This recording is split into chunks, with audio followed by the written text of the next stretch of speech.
Sullivan. Sounds like a family deal here. I'm not sure. Well, all good things are, aren't they?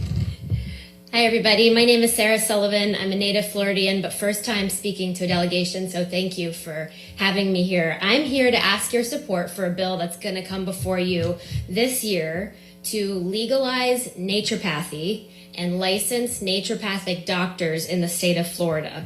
The bill sponsors are Rep. David Smith and Senator Rodriguez, and last year's bill numbers were HB 843 and SB 898.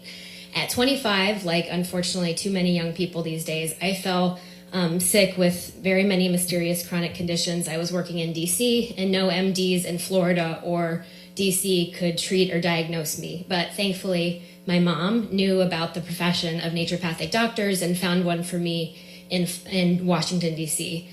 She properly treated me, and thanks to years of hard work, at 36, I am now fully recovered. NDs are primary care doctors who are licensed in 25 states in the District of Columbia, but they're not licensed in Florida. And worst, Florida is the worst in the nation because we're one of 2 states where naturopathy is actually illegal. And I'm asking you to change that. Also last year, I got engaged to the love of my life, who just so happens to be an ND. Like all other NDs, he went to medical school at an accredited university for 6 years and has the $400,000 in medical school debt to prove it.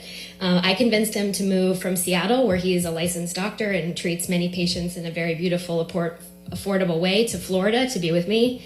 And I said, baby, if you move across the country for me, I'll do what I can to get my state to recognize your profession. So I'm here asking if you'll help me make good on a promise. And at a time when so many are so sick and we have a primary care gap in Florida, would you help me make legal a profession that would recognize more doctors who are fully trained in our state?